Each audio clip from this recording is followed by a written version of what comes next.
जमीन पर गिरे गोलियों के खोखे, बदहवास बिहार पुलिस और परेशान परिजन। ये तस्वीर है पटना में देर रात अपराधियों की गोलियों का शिकार हुए बिजनेसमैन गोपाल खेमका के घर के आगे की। क्या बिहार में सुशासन है? अब इस सवाल का जवाब हाँ में देना सफेद झूठ होगा।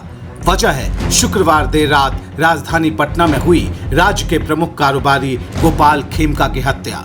खेमका पटना के प्रमुख निजी अस्पतालों में एक मगध हॉस्पिटल के मालिक थे। वे अपने अपार्टमेंट पहुंचकर अभी कार से बाहर निकले ही थे कि उन पर अपराधियों ने फायरिंग कर दी और खेमका ने मौके पर ही दम तोड़ दिया। वारदात पटना के पौष गांधी मैदान के राम गुलाम चौक के पास हुई। जी हां, गांधी मैदान के पास, यहीं से 300 मीटर की दूरी पर गांधी मैदान थाना है, जहां पर अपराधियों ने गोपाल खेमका को भून डाला। यहीं पास में पटना एसएसपी और डीएम का आवास है। सिर्फ 5 किलोमीटर दूर मुख्यमंत्री नीतीश कुमार का सरकारी घर है, जिनके पास बिहार का गृह मंत्रालय भी है। तब जाकर राजधानी पटना में कानून व्यवस्था का कुछ ऐसा हाल है। बताया जा रहा है कि वारदात तकरीबन 11:30 बजे हुई, जबकि खबर दिए जाने के बाद भी पुलिस 1:30 बजे रात के बाद यहां पहुंची।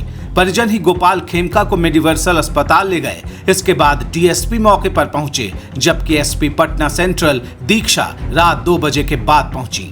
यह हाल है पुलिस के आला अधिकारियों का, वो भी राजधानी पटना में। ये है नीतीश कुमार का राज, जिसे वो कहते हैं सुशासन। अब तक पुलिस के पास हत्यारों का कोई सुराग नहीं। इस बीच बिहार के डीजीपी विनय कुमार ने पटना सेंट्रल एसपी दीक्षा की अगुवाई में एक एसआईटी का गठन किया है। वो इस हत्याकांड की जांच करेगी। ये वारदात इसलिए भी हैरान करने वाली है क्योंकि 2018 में गोपाल खेमका के बेटे गुंजन खेमका की भी हत्या कर दी गई थी। वैशाली के इंडस्ट्रियल इलाके में गोपाल खेमका के बेटे गुंजन खेमका को भी अपराधियों ने तब भून डाला था। गुंजन की दिन दहाड़े हत्या की गई थी और इस बार उनके पिता गोपाल खेमका की रात के अंधेरे में, यानी पिता पुत्र दोनों नीतीश कुमार के सुशासन वाले राज में मार डाले गए। अगर इस परिवार को केस स्टडी माना जाए तो बिहार में जिसे हम सुशासन कह रहे हैं, उसमें और जंगल राज में कोई फर्क शायद ही रह जाए। इस केस में एक खास बात यह भी है कि गोपाल खेमका के बेटे गुंजन की हत्या के मामले में पुलिस ने एक आरोपी मस्तू सिंह को गिरफ्तार किया था।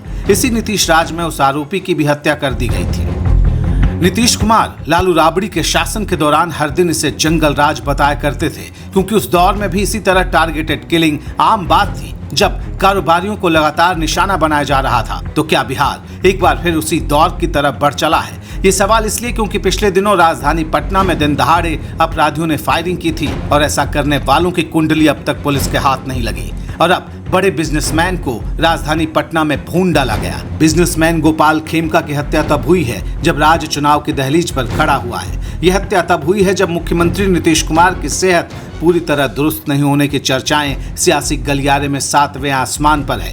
ये सवाल लगातार उठाया जा रहा है कि आखिर कौन चला रहा है बिहार, जहां अपराधी इस कदर बेलगाम है और इस पर नकेल कसने की जिम्मेदारी संभालने वाले मुख्यमंत्री नीतीश खामोश। इतनी बड़ी वारदात के बाद क्या लोग मुख्यमंत्री के एक सोशल मीडिया पोस्ट भर से इंसाफ को लेकर उन पर यकीन कर लेंगे?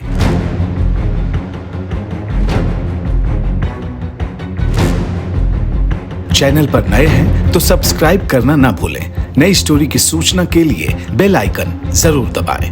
आपके कमेंट्स और लाइक्स हमारे लिए बहुमूल्य हैं। देखते रहिए दी भगवा।